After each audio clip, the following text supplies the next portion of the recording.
예수께서 배를 타시고 다시 맞은편으로 건너가시니 큰 무리가 그에게로 모이거늘 이에 바닷가에 계시더니 회당장 중에 하나인 야이로라 하는 이가 와서 예수를 보고 발 아래 엎드리어 간곡히 구하여 이르되 내 어린 딸이 죽게 되었사오니 오셔서 그 위에 손을 얹으사 그로 구원을 받아 살게 하소서 하거늘 이에 그와 함께 가실새 큰 무리가 따라가며 애워싸 밀더라. 12해를 혈루증으로 알아온 여자가 있어 많은 의사에게 많은 괴로움을 받았고 가진 것도 다 허비하였으되 아무 효염이 없고 도리어 더 중하여졌던 자에 그 소문을 듣고 무리가 가운데 끼어 뒤로 와서 그의 옷에 손을 대니 이는 내가 그의 옷에만 손을 대어도 구원을 받으리라 생각함일러라. 이에 그의 혈루 근원이 곧 마름에 병이 나은 줄을 몸에 깨달으니라. 예수께서 그 능력이 자기에게서 나간 줄을 곧 스스로 아시고 무리 가운데서 돌이켜 말씀하시되 누가 내 옷에 손을 대었느냐 하시니 여자들이 여짜오되 무리가 애워싸 미는 것을 보시며 내게 손을 대었느냐 물으시나이까 하되 예수께서 이 일 행한 여자를 보려고 둘러보시니 여자가 자기에게 이루어진 일을 알고 두려워하여 떨며 와서 그 앞에 엎드려 모든 사실을 여쭈니 같이 읽습니다. 예수께서 이르시되 딸아 내 믿음이 너를 구원하였으니 평안히 가라 내 병에서 놓여 건강할지어다. 아멘. 오늘 본문에는 두 명의 사람이 등장합니다. 회당장 야이로와 혈루병 걸린 여인이 등장하지요. 이 회당장 이 사람을 좀 보면요, 당시는 회당 중심의 사회였습니다. 유대인 사회에서 그 회당의 장은 유력한 사람, 존경받는 사람, 재정적으로나 또 종교적으로나 다 갖춰져 있는 사람이 하게 됩니다. 근데 이 회당장에게 딸아이가 있었는데 우리 알죠? 12살 된 아이였죠. 근데 이 아이가 죽을 병에 걸렸습니다. 그래서 예수님께 살려달라고 간청하러 온 겁니다. 유대인 젊은 30살 돼 보이는 예수에게 회당장 정도가 찾아온다라고 하는 것은 그 상황과 아이의 병이 중했음을 보여주겠죠. 그 예수님과 함께 그래서 자기 집으로 이동하고 있습니다. 그런데 아시는 것처럼 가는 길에 웬 여자 한 분을 만나죠. 그 딸아이가 태어나던 해에 병을 얻게 된 사람이지요. 공교롭게도 그 사람은 12년간 투병 생활을 하며 살았던 이 혈루병 걸린 여인입니다. 이 혈루병 걸린 여인은 설명하면 참 가슴이 아픕니다. 혈루병이라는 것이 만성 자궁 출혈로 알려져 있지요. 얼마나 아팠을까요? 12년간 그 병으로 고생을 했답니다. 여인으로서 매우 수치스러웠을 겁니다. 오늘날 같은 경우 하혈을 할 때 좋은 제품들도 있지만 당신은 입고 다니는 옷조차도 변변치 못하던 시절 아닙니까? 게다가 항상 부정하다는 종교적 제의법에 묵혀 살았습니다. 레위기 15장에 보면 여인의 피의 유출이 불결기 외에 있어서 여러 날이 간다든지 그 유출이 불결기를 지나든지 하면 그 부정을 유출하는 날 동안은 무릇 그 불결한 때와 같이 부정한 죄, 무릇 그 유출이 있는 동안에 그의 눕는 침상도 불결하고 앉은 자리도 불결하고 만지는 자도 불결하고 그러면 옷도 다 빨고 저녁까지 불정하고 그러니 그녀의 그 삶 자체라는 것이 온데간데 없이 다 무너졌을 겁니다. 오늘 보면 25, 26절을 보면요, 12년간 많은 의원에게 많은 괴로움을 받았다. 참 이 병원에 갈 때마다 환자들은 뭐 해야 되냐면 자신의 병을 설명도 해야 되고 자신이 어디가 아픈지를 보여줘야 되잖아요. 너무 수치스럽죠. 치료한답시고 환부를 드러내야만 하는 이 여인의 입장에서는 의사들을 만나는 게 12년간 보통의 곤욕이 아니었을 겁니다. 게다가 있던 것도 다 허비하고 재산을 다 12년간 탕진했습니다. 치료비로 쓰느라고. 그런 다음 결과 아무 효험도 없습니다. 설상가상으로 성경은 도리어 더 중하여졌던 차에, 원래 아프던 수준이 아니라 12년 동안 치료를 한다고 했는데 오히려 병세는 더 깊어졌어요. 여인의 절박한 상황, 어쩌면 이제 죽으면 되겠다라고 할 것 같은 아무 희망도 없는 상태입니다. 그러한 때에 27절에 보면 예수의 소문이 들려옵니다. 그런데 이것은 그녀에게 소문이 아니었습니다. 복음처럼 들려왔던 것 같아요. 그래서 그녀가 용기 내서 무리들 사이에 섞이지요. 당시에 아까 말씀 레위기처럼 닿기만 해도 모든 사람이 부정해지고 그 모든 그것에 원흉이 되는 사람이 바로 이 여자의 신분일진데, 그걸 무릅쓰고 이 예수님을 만나기 위해서 무리 안에 들어왔다는 거예요. 그리고 예수의 옷자락에 손을 댑니다. 병이 순식간에 나았음을 그녀가 깨달았어요. 아마도 흐르는 유출이 당장에 멈췄겠지요. 알았겠지요. 근데 이것을 그녀만 안 것이 아니라 예수님도 감지했습니다. 병이 난 것이죠. 이런 장면을 볼 때 우리가 무엇을 배울 수가 있습니까? 여러분, 믿음이라는 것은 이처럼 내보이는 행동이 참 중요합니다. 그녀에게 역사가 일어나는 과정을 잘 보면 그의 옷에 손을 대니, 이는 왜냐하면 내가 그의 옷에만 손을 대어도 구원을 받으리라 생각함일러라. 내면에 믿음이 있었습니다. 병 나을 거다. 예수님은 내 병 치료해 줄 거다. 그런데 여러분, 이것만으로는 부족하죠? 그렇게 생각만 하고 있으면 병이 나았습니까? 아니죠. 그녀가 행동을 했다는 것입니다. 나아갔고요, 용기를 냈고요, 손을 내밀어서 터치했습니다. 성경의 기적을 일으켰던, 경험했던 이 사람들의 특징은요, 믿음이 있었고 행동이 항상 같이 갔다는 거예요. 그럴 때 믿음과 행동이 만나자 기적의 역사의 스파크가 탁 터져 나오죠. 이른바 신행일치를 가리키는 거죠. 자신이 믿는 바와 그것에 대한 행동이 같이 가야 된다는 거예요. 관심을 갖는 것으로는 불충분합니다.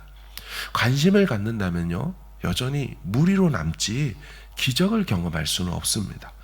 자, 그러면 믿음과 행동이 함께 따라주지 못했던, 아까 말씀드린 관심만 가졌던 사람들은 어떻게 될까요? 이런 종류의 사람들은 상황이 따라주지 않으면 대번에 접어버립니다. 이같이 반응하는데요, 상황은 이겁니다. 주인인 이 회당장 야이로가 예수님을 설득하고 말씀드려서 함께 자기 딸 고치려고 이동을 하는데요, 그 이동 중에 이 혈루병 걸린 여인을 만나서 치료를 하지 않습니까? 이 시간 속에 딸아이가 그만 죽어버린 겁니다. 이 상황이 절망적이자 그 야이로의 하인들의 반응이 오늘 본문에 어떻게 나옵니까?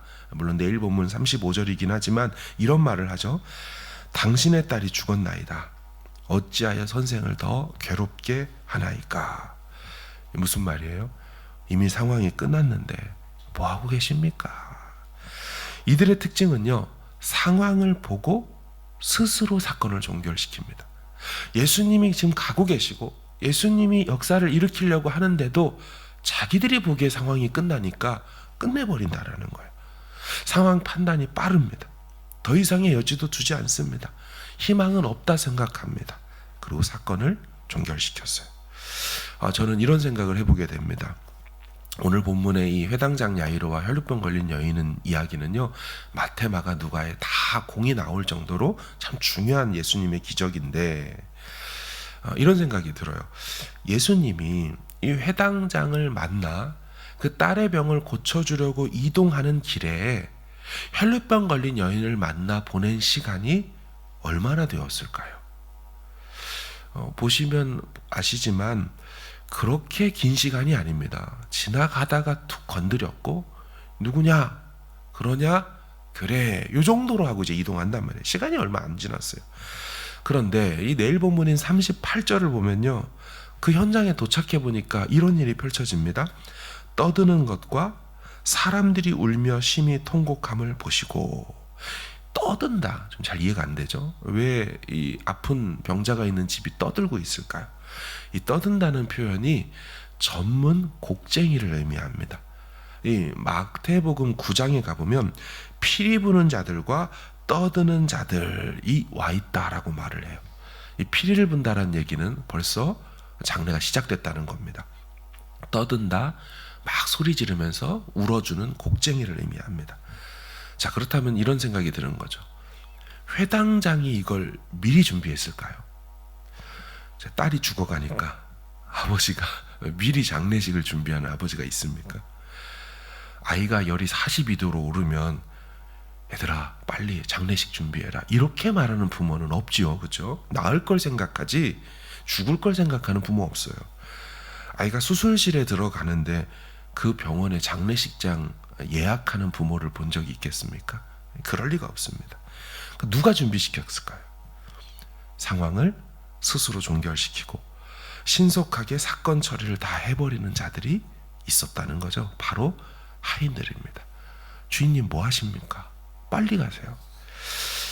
그 결과 이 믿음 없고 예수님에 대해서 관심 수준만 있었던 사람들, 그리고 아이가 죽은 것이 아니라 잔다라고 말씀하시는 예수님 말씀에 비웃는 자들이 있었는데 그들이 어떻게 되었을까요?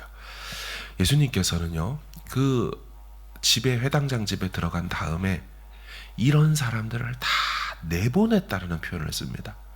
그리고 누구와만 그 아이를 살리러 들어가냐면 아이의 부모와 자기와 함께한 자들, 제자들이죠. 그들만 데리고 안으로 들어갑니다. 그러니까 아이를 살리는 기적의 현장에는 아이가 살 거라는 믿음을 갖고 있는 부모와 그 제자들만 기적의 현장을 직접 체험하는 주인공이 되었다라는 거죠. 내일 본문이지만 41절 보세요. 그 아이의 손을 잡고 이르시되 달리다굼 하시니 번역하면 곧 내가 내게 말하노니 소녀야 일어나라 하심이라. 소녀가 곧 일어나서 걸으니 나이가 12살이라. 사람들이 곧 크게 놀라고 놀라거늘. 보시면 믿음이 없는 자들과 죽은 것이 아니라 잔다라고 예수님 말씀할 때 비웃던 자들은 다 내보냈기 때문에 기적을 체험을 못했어요. 그들은 밖에서 기적이 일어났대라는 소리만 들을 뿐입니다. 현장에서 누리는 기적의 감동과 기쁨은 늘 건너 들을 수밖에 없다라는 것입니다. 우리 중에 야이로나 그 딸 같은 사람이 있을지 모르겠습니다. 야이로처럼 돈은 많지만 가정에 어찌하지 못하는 그런 문제를 갖고 있는 부모님들 말입니다. 혹은 야이로의 딸처럼 믿음 좋은 회당장 부모님이 계셔요. 부유하게 살아요. 하지만 내가 병에 걸려서 개인적 문제로 어려워하는 그런 자녀와 같은 분이 있을지 모르겠습니다. 혹은 혈루병 걸린 여인 같은 분도 있을지 모르죠. 장로님이나 목사님 같은 아버지가 없어요. 적어도 집사님, 권사님 같은 부모님도 없어요. 야이로 같은 믿음 좋은 부모님이 없는, 홀로만 살아갈 수밖에 없는 이 혈루병 걸린 여인이죠. 하지만 오늘 본문은 무엇을 말합니까? 다 걱정하지 말라는 거죠. 다 상관없다는 거예요. 그런 것과 상관없이 주님의 기적이 일어난다라는 말씀이죠. 생각으로 머물러 있던 그 믿음의 행동과 행함을 동반할 때 기적이 일어났다라는 것입니다. 야이로의 딸을 혈루병 걸린 여인 입장에서 부러워할 필요가 없다는 거죠. 그 딸은 아버지 믿음으로 산 거지. 이제부터는 어떻게 살아야 됩니까? 자기 믿음으로 살아가야 하는 거죠. 이 믿음을 가질 수 있기를 주의 이름으로 축원합니다. 하나님이 물으실 거예요. 너가 그 상황 속에서도 나를 신뢰할 수 있겠냐? 사랑하는 여러분, 우리에게 무슨 문제가 있겠습니까? 오늘 본문이 주는 메시지는 무엇입니까? 첫 번째 메시지는 이것입니다. 12년간 평안히 지나다가 갑자기 들이닥친 병이나 야이로의 딸과 같은 병이죠. 혹은 12년 내내 고통을 주고 있는 고질적인 질병이나 혈루병 걸린 여인의 질병이죠. 믿음의 역사는 병의 기간, 문제의 기간과 상관없다라는 것이에요. 두 번째 메시지는 야이로의 딸이 걸린 이 죽을 병의 문제이나 혹은 혈류병 걸린 여인처럼 이 생명에는 지장이 없죠. 그렇죠? 죽진 않았어요. 하지만 사는 내내 나를 괴롭히고 힘들게 만드는 그런 문제이나 병의 종류에도 문제가 없다라는 것이, 어떤 병의 기간이든 문제의 기간이든 그 문제의 종류든 상관없이 해결은 언제나 믿음으로 일어나게 된다. 그 말씀을 하고 있는 겁니다. 내가 올 때에 믿음을 보겠느냐 하고 되물으시던 예수님께 믿음으로 우리가 나아갈 수 있기를 바랍니다. 성경의 기적에는 이런 패턴이 있어요. 매일 아침마다 이 내려오는 이 만나 메추라기, 매일 아침에 딱 일어나 보면 구름 기둥이 인도하고 밤에는 불 기둥이 인도하는, 처음에는 그 장면들을 보면서 출애굽 백성들이 와 기적이다, 이런 일이 다 있다니. 근데 시간이 지나면 어떻게 생각했을까요? 그건 그들에게 이제 기적처럼 느껴지진 않고, 오 내렸네, 오 왔네, 일상과 평범한 그런 모습처럼 되었을 겁니다.